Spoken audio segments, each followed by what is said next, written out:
rich friends, in today's video, I'm going to take you step by step through how to create a financial plan for 2025 that will enable you to use your money to live a happier life while still growing your money. By the end of this video, you will know how to optimize your cash flows, prioritize your spending towards your life goals while still building wealth. To be able to do this, I've created a very simple Excel template that you can walk through with me as I go through the steps of creating a financial plan. The very first step to building a financial plan is understanding your margin. To understand your margin, it's critical for you to understand what your personal cash flow is. The margin is the difference between your income and your core expenses. So on a monthly basis, when you take how much money that you make and you remove what your core expenses are, the difference between that's your margin. Let's take Jennifer, for example. Jennifer earns $10,000. So I'm going to put $10,000 here. And our core expenses are $6,000. Core expenses include our rent, our transport, our subscriptions,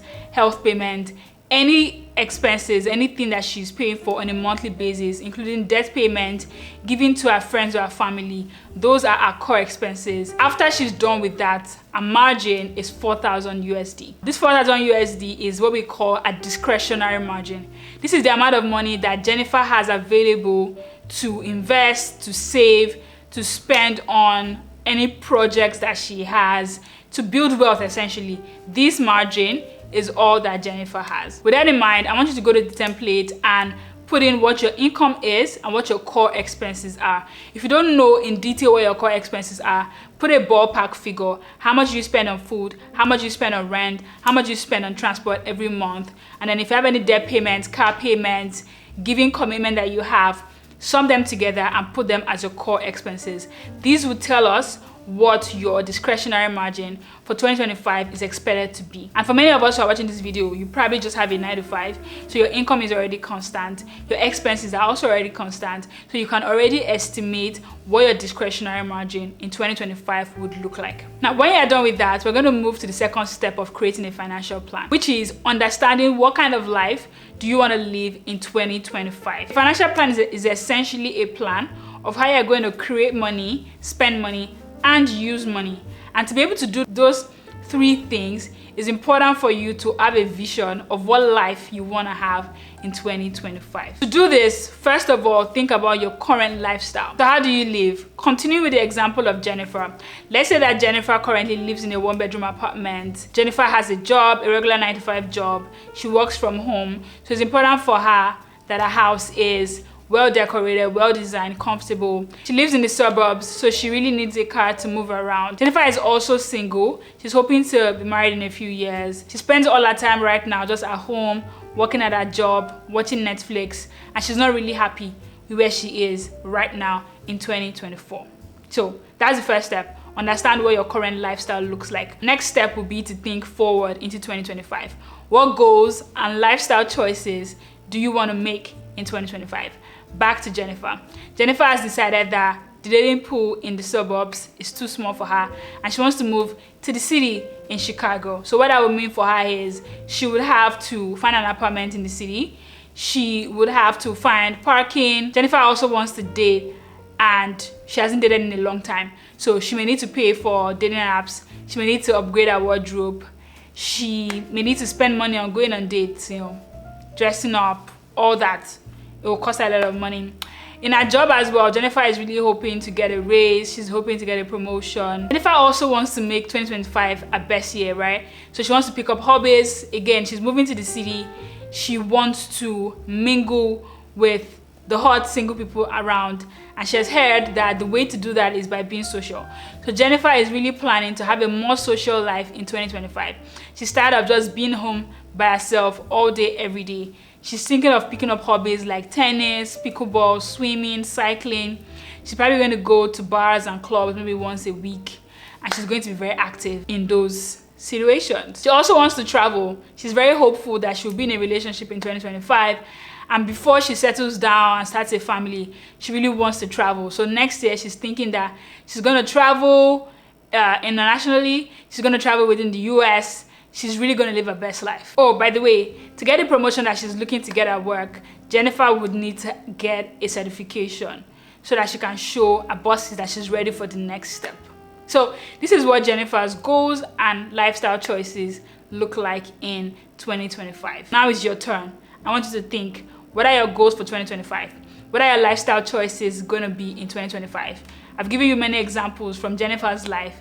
What examples, what things do you want to do differently, change, stop doing, start doing in your life in 2025? Now that you have thought about it, we have to go to the template and I want you to write down all those things. So now that Jennifer has put everything down, for each of those goals, Jennifer is going to begin to think, how much will they cost me and when will I spend the money? So for the new apartment in the city, she's thinking of, at least it's going to be up by April, and she's thinking of moving. Current lease is $2,000. She had a really great deal in the suburbs for a 2-bedroom apartment, and she's moving into the city. She doesn't want to sell any of her things. She doesn't want to downgrade her life, so she wants to continue living in a 2-bed in downtown Chicago, and the cost of 2 beds in downtown Chicago is around $4,000.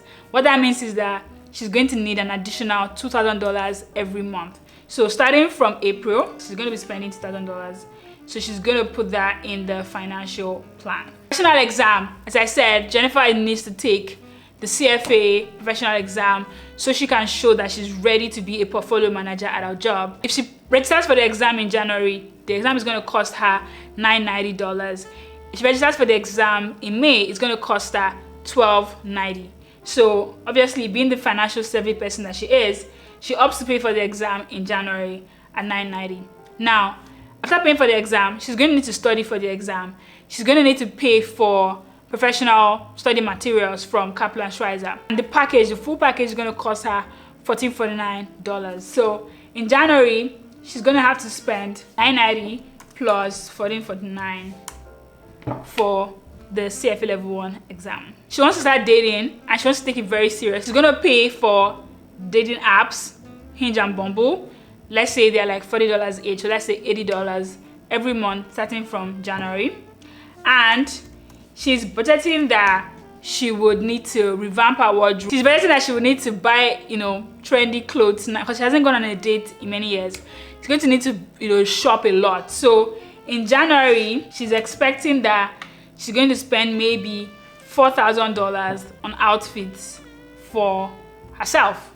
And then in the remaining months, she's going to be paying $80 for dating. Be more social. In this bucket, she has any party she's invited to, just going to clubs, going to bars, hanging out. And she's expecting that she's going to spend, let's say, $100 a month. Domestic trip. So she's planning on going to Utah to see the 5 parks in Utah. Maybe she'll also go to DC. She hasn't really picked the location yet, but she's expecting that she will spend about $1,500. And she's been saving up her PTO so she can go in May. So she already has all this in the Excel. For the international trip as well, she has really been thinking about going to Japan. And she heard that spring is the best time to go to Japan to see the cherry blossoms. She's expecting that it will cost her maybe around $2,000 to $3,000. So she's going to put the highest amount just in case. Better to be over-prepared than under-prepared. So $3,000 to go to Japan. Now, moving, as I said, Jennifer is going to move from the suburb to downtown Chicago. Jennifer doesn't like stress. She's just a girl after all. So it's going to cost her about $2,000 to move. And she's going to spend that money in April because she's moving in April. Hobbies. Jennifer wants to be more social. She wants to be out there. She wants to put herself out there. And she wants to start playing tennis. We all know tennis is expensive. The clubs that Jennifer wants to, join cost around $350 every month. Jennifer also needs to buy, the tennis gear, the outfits, the racket, the balls, everything. So in January, let's assume that Jennifer is going to spend $600 on tennis, but every other month, she's going to spend $300 on the membership fee. Having done this, we can clearly see how much Jennifer would need extra to spend every month to be able to achieve her goals as well as live the lifestyle that she wants to live in 2025. And that's Jennifer. Over to you. Take this template and write out all the goals that you have. Now think about how much those goals are going to cost you and when you are going to have to spend that money. And then fill it out, throughout the template. If an expense is a one-time expense, for example, Jennifer's domestic trips, one-time expense, put it once. If an expense is an ongoing expense, or an ongoing increase in expense, put it for the length of time that you are going to have the expense on. Now, what this does for you is this makes it very, very clear to you how much money you are going to need to live the kind of life that you want to live in the new year. And this is so important because many people set goals, put stuff on their vision board, have ambitions, inspirations, all that for the year. But they don't sit down to think, how much is it going to cost me? How can I afford it? Can I afford it? And how can I afford it, right? So it's very, very important to do all that. And I'm going to encourage you, while you are filling this template, to be as wild and ambitious as you like. It's better for you to put down what your heart truly desires, and then you can always figure out how to afford it later on, right? It's better to do that than for you to put what you think is the right thing to put, or what you think you can afford, and then later in the year your true passions, your true interest comes up. You are in nowhere prepared for them. Last step in creating a financial plan is to begin to organize your finances around your goals. The first question you have to ask yourself: do I have enough money? Do I have enough money to do this? Back to Jennifer, we can clearly see that in January, Jennifer needs $7,219 to live her best life. But Jennifer only has $4,000 of discretionary income right now. Every other month of the year, it looks like Jennifer would be able to achieve her goals and would be able to live the lifestyle that she wants to live. She's a lucky girl. For some of us, our goals and our dreams are bigger than our discretionary margin, and that's totally fine. Let's assume that for you, every month of the year, you cannot achieve it, you cannot afford to live your lifestyle based on your margin. You now need to answer many questions. The first one is how, right? When it comes to spending money and making money and wealth building, I like to adopt an abundance mindset, where I like to think, instead of cutting down my goals, I like to push myself to think, how can I afford this? Can I start a side business? Can I cut down my expenses? Can I change jobs? Can I go for a promotion? How?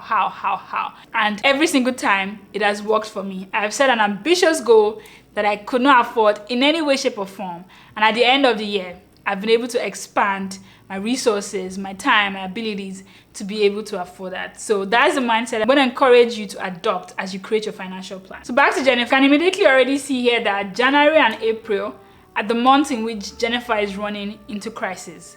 She's going to be spending much more than her margin currently can afford.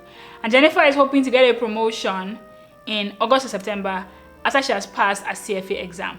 So what that means is, we can see that in January, she's spending a lot of money on a professional exam. She's spending a lot of money on dating. And those are the things that are, pushing her margin beyond its limit. In April as well, Jennifer is spending a lot of money on an international trip, on the new apartment, and on moving expenses. So we're going to try to figure out what can we move, what can we shift around. And we can see here clearly that Jennifer is moving in April, and she also has moving expenses. So that is already $4,000. That is already a margin. She also can probably do this international trip. So what if Jennifer can move her international trip to September? Maybe this can be something that she can do to celebrate herself. It can be more of like, I'm celebrating myself for passing this exam, instead of just like a one and done expense. And the trip may have more meaning then anyway. We already see that April is looking light, right? But still, she doesn't have enough money. So what we can do now is that we see that February and March are kind of lighter years. What Jennifer can do is that Jennifer can begin to save up for her expenses. She needs $2,000 to move. But what if she breaks up and she saves $1,000 in March and $1,000 in April? Immediately, we see that at the end of April, Jennifer will have the $2,000 that she needs to move. But she'll be able to do it within her margin, and she'll still have change. We've already solved that problem. In January as well, what can we see here? Jennifer needs to write this professional exam. And this is important because our international trip, our promotion later in the year is really riding on this exam. So we cannot move that. But we have this dating. $4,000 to spend on dating. That may be a lot. So what can we do? We can break down that amount of money. Instead of spending all the money at once, Jennifer can, build up to it. So Jennifer can instead have a shopping budget of $500 a month. And maybe now we can actually just add a line for shopping here and say she spends $80 on dating, but then she spends $500 on shopping. And we know that Jennifer's goal was $4,000, so she basically needs 8 months of $500. What have we done? We've removed the pressure on January. Now in January 2025, Jennifer can pay for the CFA exam, she can pay for the dating apps, she can still shop, and she can be social. You know, these are all things that she can begin to do. But we already see that, oh, in May, we are running into trouble, and this is because of this domestic trip. But we see that February is light, March is light, April is already close to 4K. So what we can do is that we can spread up the domestic trip. We can break it down and say Jennifer saves $500 in February, another $500 in March, and in May, all she needs to spend is $500. And that way, by May, Jennifer will have a 1.5 for the trip, and she will be within our margin. She will have a lot of change. But we still have September staring at us because of the international trip. Again, what can we do? We can try to spread it out. So we can start from June, and we can do 500, 500, 500. That's 1.5, and just do 1.5 here. What have we done? We have created a financial plan for Jennifer. One in which she can achieve all her goals, but she can plan ahead. Now, this seems very simple, but this is so powerful because I don't know about you, I know that I fall prey to this. I have a goal, I want to travel. I know that I want to travel in March, but I don't plan ahead for it. Instead of me to save and progressively, save progressively, towards that goal, I don't do that. I just wait until March and I just spend all the money at once. And because of that, I may have to put the expense on my credit card. I may have to cut down on some other important things in my life. And if I put the money on my credit card, what that means is I may have to pay an interest expense on that debt. And I don't need to do that. Putting money on my credit card as well is going to impact my credit score. So just sitting down before the year starts and thinking about the financial project that you have throughout the year, and how can you save to be able to meet that. Now, doing this, Jennifer has a plan. As she's making a budget for her money, she knows how much money she needs to set aside every month to be able to achieve her goals. And the great thing about this financial plan is that it's very dynamic. So let's say that January, February, March, Jennifer has been living her life that way. She moves to downtown Chicago, April and May, and she's lucky she meets someone. She doesn't need to spend so much money on dating. What can she do? She can just come back here and cancel her subscription, and immediately she already sees how much money extra that she has. So, or maybe she starts shopping for clothes, and by April she realizes that she has all the money that she needs to be a soft girl and all that. She can stop. Having this financial plan really helps. It helps you to not spend money that you did not plan for, and it helps you feel more in control of your finances. And at the bottom of this plan as well, Jennifer can also make a savings plan. You can clearly see that this is what Jennifer needs to save. And if she does this, at the end of the year, Jennifer would have saved up $17,501. And the excess money, which is not used for any of her goals, will be $11,001. I think this is a good financial plan. This is a financial plan that can work for Jennifer.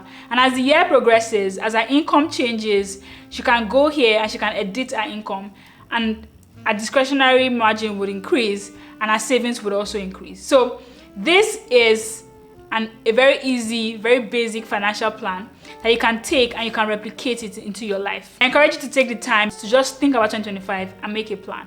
And if you do this, you'll be very well on your way to staying rich and building wealth in 2025. Now that you have developed your financial plan, there are still other things you need to do to prepare to have a very successful financial life in 2025. If you're interested in that, you should watch my video about how to financially prepare for a new year. I'll see you in the next video. Until then, stay rich and build wealth. Bye!